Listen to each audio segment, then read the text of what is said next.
I'm going to talk a bit about my own story. JD asked me to be quite simple about this. I'm going to tell you what we did, where we came from. There's nothing prescriptive in what I'm saying. This is how we did things. This is how we got to where we are. But I will return probably to 4 themes throughout periodically. One is the idea of perseverance. Another is the idea of experimentation. And then frugality and focus. Those are 4 things that if you look at how we got to where we are today, those are probably 4 things that we did reasonably well. You'll probably notice that 2 of them are at odds, experimentation and focus, but they come at different times. And if you think about the way we handle them, they're not all at odds. My brother and I co-founded this company. He's 6 years older than me. We started working together when I was about 22, maybe a little bit older than that. In 2000, I'm 35 now. We ran an instructional design agency together for about 10 years. So we made educational products, various kinds of learning products, sometimes for kids, sometimes for NGOs, sometimes for corporates. And as a business, we made incredible products we're very proud of. The products are used by a count that was done quite a while ago by almost 500,000 learners and almost 20,000 teachers. So from a product point of view, we're a really good business. From a business point of view, we're a spectacular failure. We couldn't get the model right. We spent all our time building product, no time marketing. It was a once-off model. So by the time we had finished one product and we were in this sort of feast stage, there was a massive famine while we went knocking on every door trying to say, can we please make something for you? And I won't talk much about that business except for one thing. We spent the better part of 10 years really getting fit for a certain, for creating products. So there was very little that we could learn at the end of that stage. You know, we were getting diminishing returns about how do you build something really cool. And what we had developed was an enormous amount of IP, different learning methodologies and teaching methodologies that we were building like into these paper-based products and sometimes digital products, and then giving them away at a fraction of the cost of what they were really worth to a variety of different kinds of clients that would then distribute them themselves. And this was so incredibly frustrating for us because we had this non-scalable model. We knew we were creating great stuff and it was just going nowhere. So this kind of hit home for us one day when my brother was delivering a seminar at UCT's GSB. His seminar was in critical and creative thinking for new product development. And he took, it was a day-long seminar, and he took everybody through this workshop, and one of the guys said to him at the end of the workshop, you know, I've been on 5-day creativity workshops, I've read like 20 books, I've learned a lot about creativity, but I've never felt more creative. You know, like I can't actually do anything more creative than I did before. I spent 3 hours in this workshop with you, and I'm looking at the stuff I'm coming up with, and I can't believe like what I've done. I am more creative right now.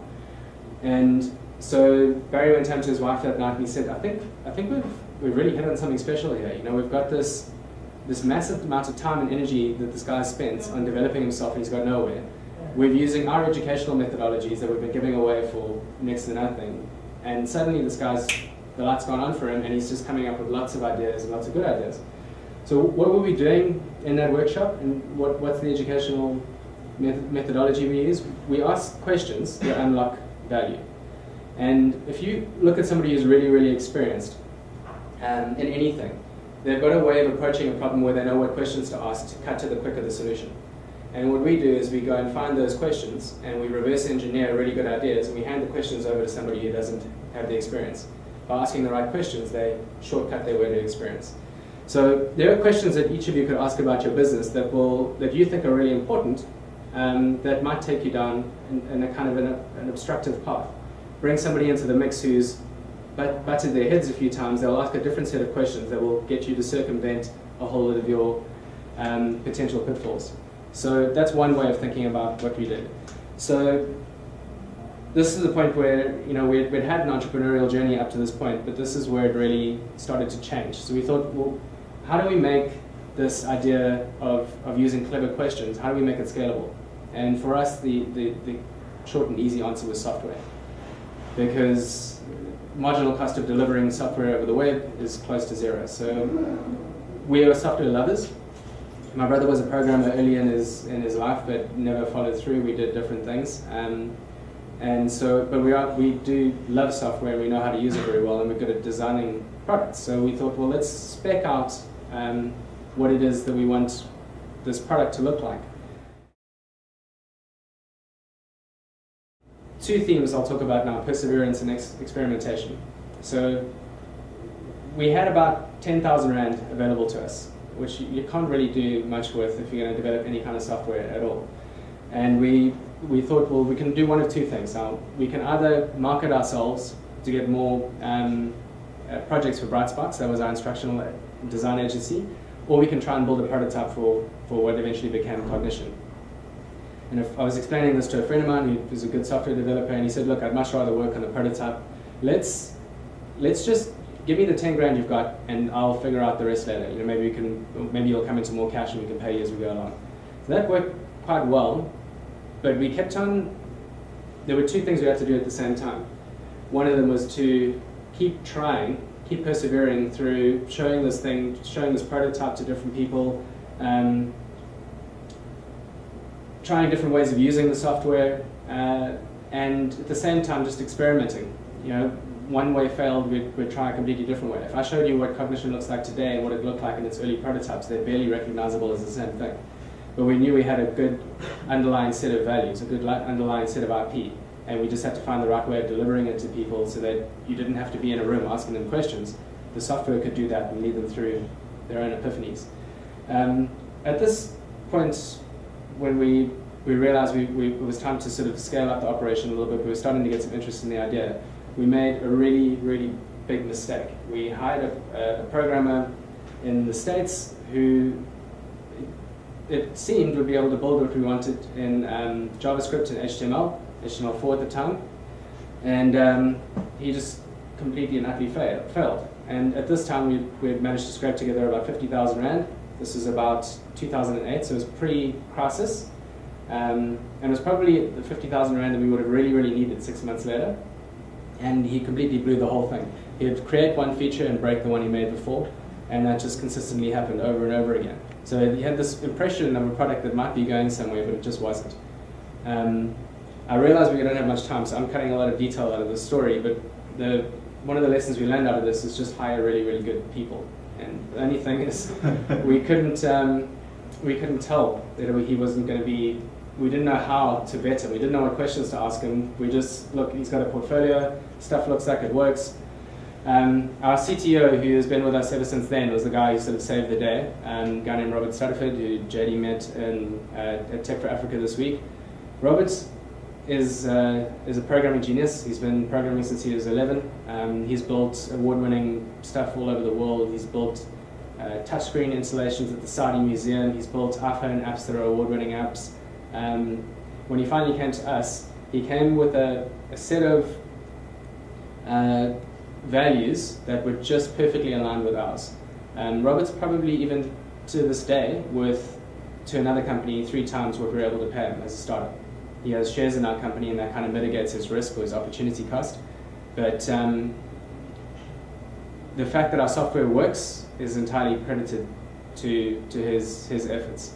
And he was able to just take what the other guy did before, and he had the good sense to look at it and just throw it all away and start from scratch rather than trying to fix anything that was broken out of it. So over the next 3 years or so, there were probably, I just want to come back to this theme of perseverance, there were probably about 5 times where we ran out of money. Just completely and utterly ran out of cash. Luckily, we had credit cards, stuff to sell, that managed to get us through it. But somehow we knew that these were just temporary crises, and we persevered through it. Myself and Barry put ourselves at a lot of personal risk. And we have what is right now. Depending on your point of view, it's either a very successful company or will in one day be an extraordinarily successful company. But there were at least 5 times when we could have shut the door. And probably many people would have said to us, I think you guys should shut the door and return what cash you can to your shareholders. Thankfully we didn't. And that's one of the only reasons why we made it through. A little bit of, if we had if we knew what we knew now, back then we might have actually just said, yeah, maybe we should shut the door and just try something different. There are a lot easier ways to make a successful company, but we didn't. And there's a certain kind of bullheadedness you need when everybody else is telling you that maybe things are not looking so good, that you need to keep forging ahead. We were forced to run experiments to see where the cash really was, to see what our clients wanted. So we would, in the early days of Cognician, the idea was to work with publishers, and we would adapt a book like The Tipping Point, for example. We'd adapt it into what we call a cog, and then the publishers would be able to sell it as another way of selling that IP. So they could sell a book or an ebook or a Cognician cog. And we tried that, and we experimented with the business model. We experimented with working with publishers. We experimented with working with authors directly. And what we found was that it's really hard to create a market for a new product online selling to consumers. Consumers don't really recognize what it is, so you have to describe it, which means that you have to spend a fortune on marketing. So that kind of made it a non-starter. We also found that publishers found it was really difficult for them to define what we had. So on a really grassroots level, we'd go into a publisher like John Wiley & Sons in the UK. It's a 4-story building in Chichester, and you walk into this massive space with about 1,000 people, and there's one person amongst all those 1,000 people dealing with digital rights. So they're not geared up to deal with a company like us. So we'd sit down and we'd say, well, this is a cog, this is what our module looks like. She'd go, this is fascinating, it's so cool. And you can tell that she's a techie in the room because she's got these little Star Wars figurines on her desk in her cubicle and everyone else's don't have them. And she loves this stuff, and then she says, well, look, I've got these 30 contracts over here that I'm dealing with that are all for ebooks. And then when I take them to the board's going to go, yes, yes, yes, yes, we understand what that is. And then I'm going to explain what your product is, and they're going to go, I don't really understand that. Maybe you should bring it back to us at the next meeting and just try to explain it a little better. And after we'd done that for about a year, we realized one of the basic problems is they didn't have a contract to describe what a relationship with our business would look like. And so to actually get them to draft that contract would take another year, and then they might actually need another techie to sit next to the one that they had before we'd get through. So that experiment, if we had had a lot of money in the early days, we would have spent millions on adapting every bit of book information we could have found, only to discover down the line, millions spent, that publishers aren't geared up to work with us, and that it would have cost a fortune in marketing to get it to the public. So it was a lucky failure that we couldn't raise millions in the early days. We raised a few $100,000 rand. If we'd had millions, we would have lost millions. So that experimentation with very little money, which is what Frugality is about, served us very, very well. We had to learn to make do with very little, and that meant naturally experimenting.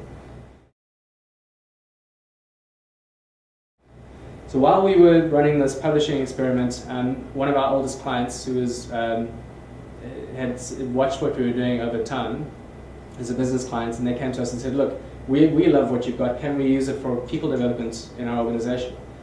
And we said, whatever as long as it involves a cash exchange, we'd love it. We've never actually done that kind of thing. We've always kept quite true to the idea that we want our platform to help people think better. That's our mission. We want to make people, make it possible for them to develop themselves and be more than what they are.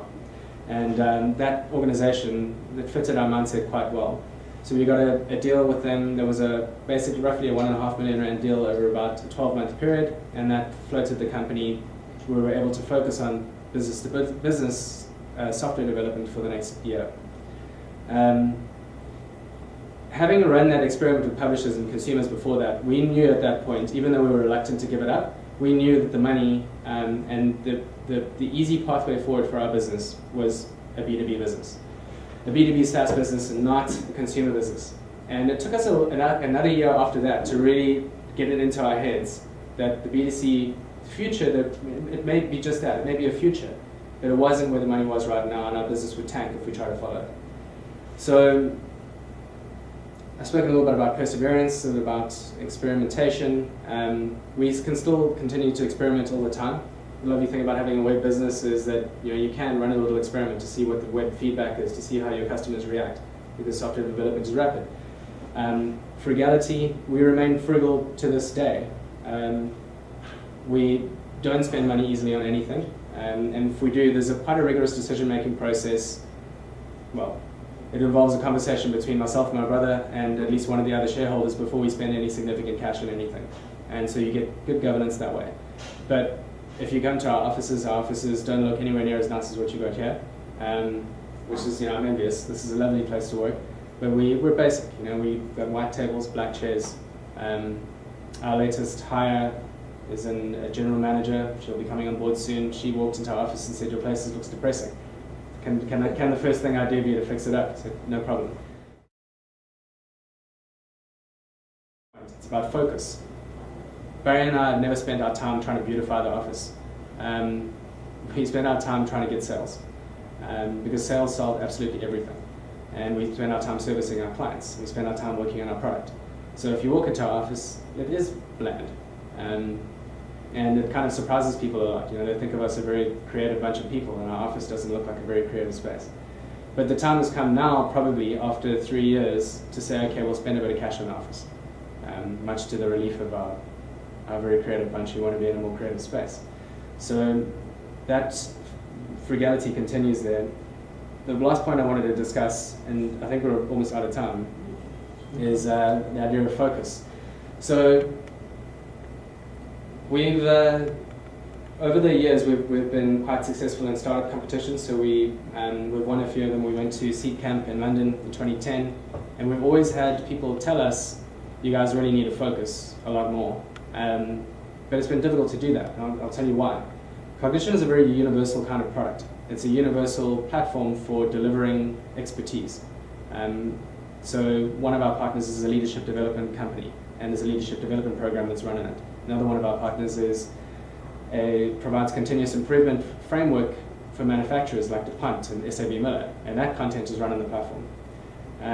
Another one is about customer service, and that content is run on the platform. And then there's Matric and grade 10, 11, 12 math, science, chemistry that's run through the platform.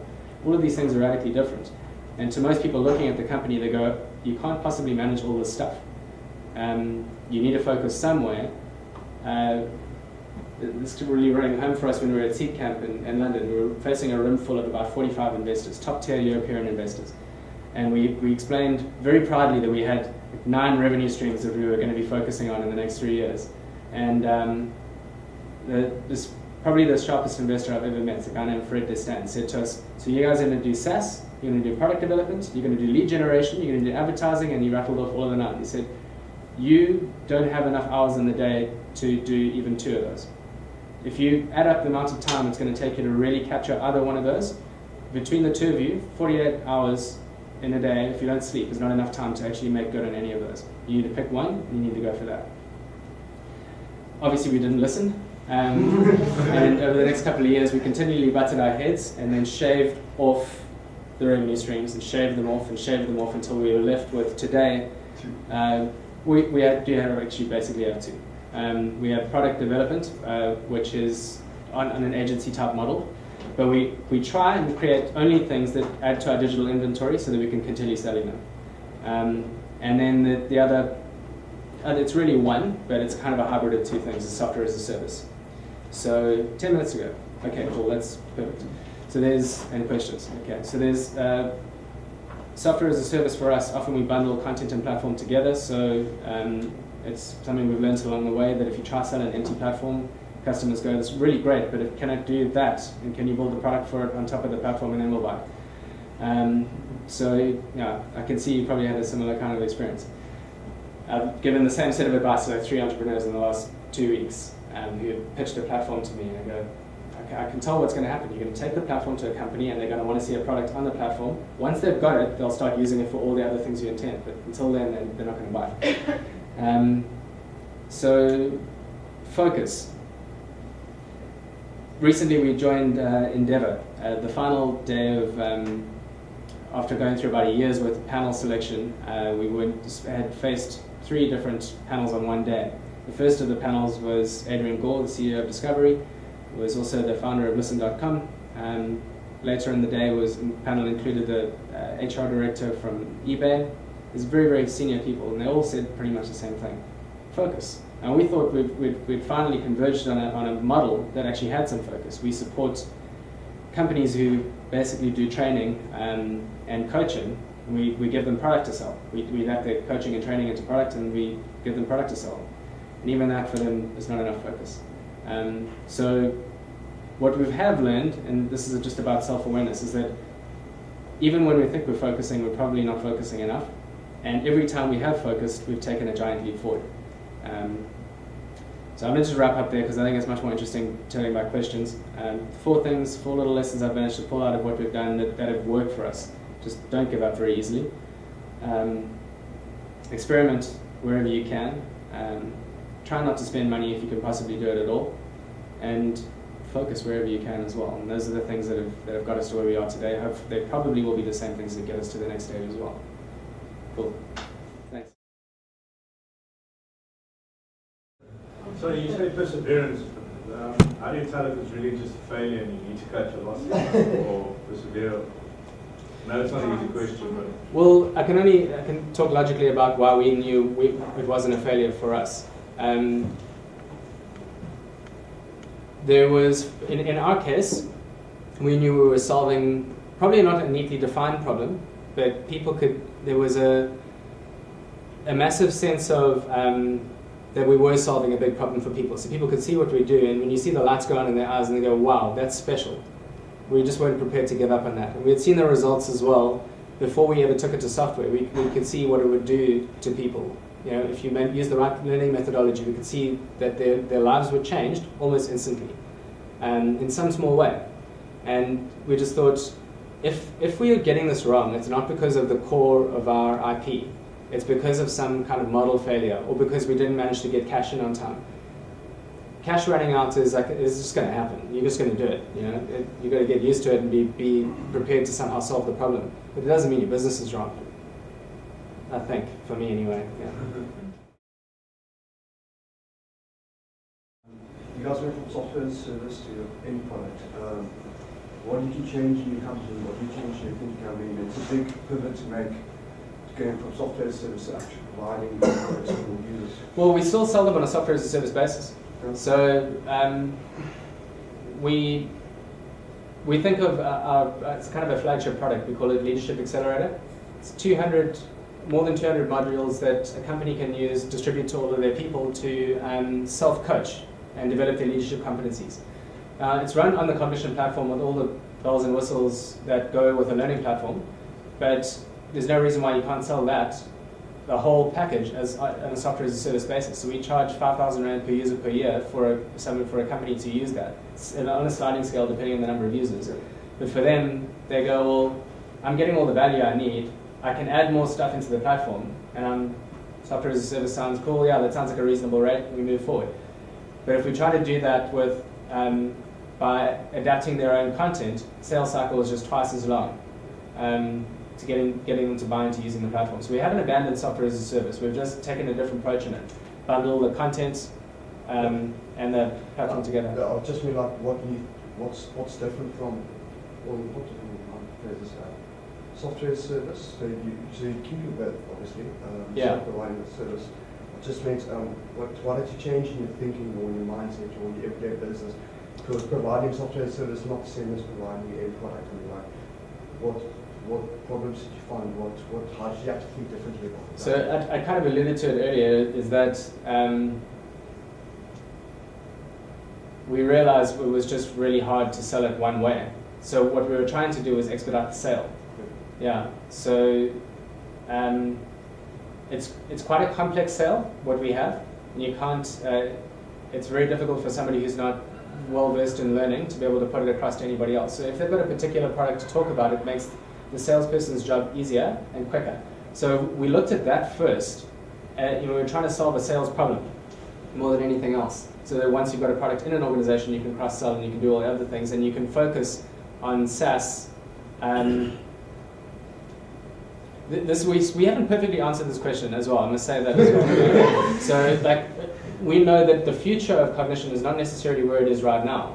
So one of the ideas is that over time we want probably our development fee component to grow, but to become a smaller percentage of total sales. And that there will come a point in time where we'll focus more on pure software as a service, if we feel that that's where the market is. So we continue to kind of experiment. We'll add products into the digital inventory, and then we'll probably start to over time, run a more SaaS-focused business. For now, the model remains like that, but I know what you mean. It's a different DNA of company that deals with each. Yeah. We've got some tutoring businesses in the house, so how can they use your platform to improve their own businesses? Okay, so one of our partners, Rethink Education, they do. Doug Herney is the founder of Rethink. He did a tutoring company while he was at university, and he came to us. He actually was one of the fellows who used our product as an Allan Orbis Foundation fellow, and he didn't like it. He said, I don't like the content of it, but I like the platform. So he said, what can I do with you guys that can take my content and sell it to students? I'd like to create a company that provides not a tutoring service to students, but a teaching aid, so that you would use it in the flipped classroom style, and that kids would do the stuff before they go into the classroom so that the teachers would understand where their problems were. And in the last, in December last year, he came to us and said, this is what I want to do. I don't have any money. So we said, look, you prove to us that you can build the stuff on your own, and we'll support you. And he went away, and after he came back from the Christmas vacation, he had developed the matric physics syllabus into a set of Cognician cogs. So we started to support him. Now he's the only company that we have that uses our platform entirely to make his own products. We're not ready yet to release the product to anybody else. It's not well enough developed. And that's where we'll eventually come back to pure SaaS, once we've got a proper builder that we can put out, and then we'll start driving online sales of that so people can make their own products. So that's kind of answers the rest of your question. Yeah. For now, we can't do that. You mean like day-to-day operations or the clients? All of it. Okay, so we still make educational products, but we make them on top of our platform. The platform. What we do with educational products is alles elektronisch, or is it? Yeah, Okay. entirely. Okay. So one of our clients on the pure education side is a college called SACAP, South African College of Applied Psychology, and we have a product that we've developed with them in information literacy. And wherever we get used by an organization, we usually respond to very specific needs. So this is how we can tell whether we'll be a good fit. One, they want some kind of mindset change. They don't want to just educate, or they want to change behavior or change mindsets. Then we know we're going to do a better job than most other platforms around it. The other is that actually most things come down to that. So when SACAP came to us, they said, we want to change. Well, it took us a while to get them to understand things this way, but they said, we want people to stop plagiarizing. And since the use of our product, 0 instances of plagiarism at SACAP. Up to that point, that had 7 to 14 per cohort of students, and for the last 18 months, it had 0. So something about the way we develop products gets people to change the way they think about stuff. In this case, make them more honest. So that was an example. They came to us with that challenge. They came with course content. We adapted the content into our format. It's now delivered via our platform in an e-learning type manner to that company. The coaching company we work with, we went to them and said, we'd like to work with you to create a leadership development product. We took a whole stack of coaching notes, literally a pile of Word documents, and painstakingly adapted it into our format. We now co-own that product, and we sell it to their clients and all over the world as well. Yeah. So that product responds to a very specific kind of need. The need is that most leaders in companies were put there because they were good specialists. They were really good salespeople or good marketers or good programmers. But they've never had leadership training. So they've spent the better part of their careers becoming really good at like one thing, but not developing leadership to it. So for that product is something that companies can roll out to a group of people, and it becomes a tool set that they can dip into from time to time and self-coach. So an example of that would be conflict management. So somebody's having a fight with somebody at work, they open the cog, it's like having an instant message chat with the computer, and it asks them questions that a person who's really good at managing conflict would ask. So the kind of question would be, the first question is who you're in conflict with. So it's all about you, and you might say, Barry. And say, well, how would you describe the conflict with Barry? And you put in an answer, and then after that we say, well, how do you think Barry would describe the conflict? So which is something that most people don't do because they just, and then a series of questions like that get you to consider different perspectives. And by working through that, you gain perspective and you work through the challenge, whatever the challenge might be. So basically what you're saying is the program provides you, excuse me, with an opportunity to use cognitive reasoning process. 100%, that's why it's called Cognition. Yeah, that's exactly what it's for. To make you aware of how you think about stuff and introduce concepts and ways of thinking that you might otherwise not be able to bring to bear in the challenge. Well, in the case of, our background is in creating educational products for schools, and we always kind of skirted the curriculum wherever possible because sometimes it's just crap. Yeah. And so you want to elicit a certain, get something out of your students, but you know that what's in the curriculum is not going to do it. So we like satisfy the curriculum requirements and then do our own thing. And what I didn't mention in my story earlier is that I was probably a roundabout way of answering your question. When we were young, we had no intention of starting companies. We actually were creating educational products because we wanted to write, really. I wanted to make films. My brother wanted to do, I think he might have wanted to teach at some point. We all wanted to do different stuff. When we started creating educational products for the purpose of teaching young people how to be entrepreneurs, we kind of taught ourselves and convinced ourselves of what we wanted to do as well. So I'm a very creative person. I've always put a lot of energy into creative pursuits. So that's, for me, when I was young, the only exposure I had to the notion of creativity, or the one that was most important to me, was I wanted to make films. I wanted to write movies, because that was the most creative thing I could think of.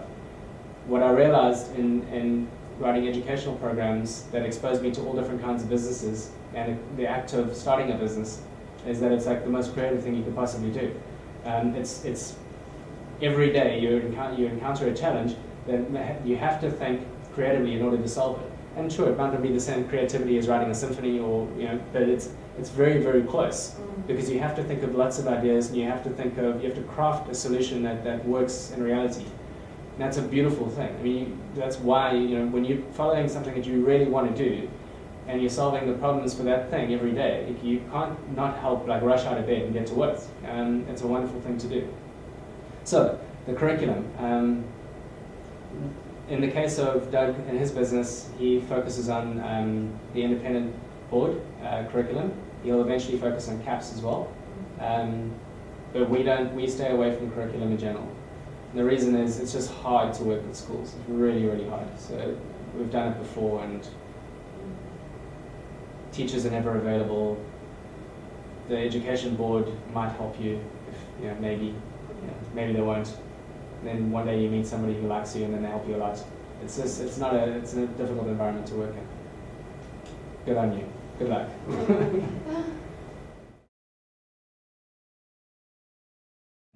We worked recently with Cape Peninsula University to provide modules that would help their architecture students work through a particular project. So the cogs were about form, function, ergonomics, construction, etc. And the feedback from the students is out of this world. Where was this in my first year? The light's finally gone on for me. I think I finally understand the way a project's supposed to work. The kind of thing that usually happens for them is the teacher will say, or the lecturer will say, guys, you must be rigorous in your preparation. They'll go, cool, must be rigorous. Haven't a clue what rigorous means. So what rigorous means is taking each stage and not skipping anything, and asking thorough questions about every stage that you're supposed to interrogate and work on. And these guys were, for the first time in 3 years, doing exactly that, because we gave them the space and the structure in which to do so, and a very friendly, cool, fun, down-to-earth app that in which to do it. It's unlikely that they'll ever think of they'll always remember that experience, and it's now layered a mental model in their minds that's what rigor means. It means working through everything thoroughly. With a model.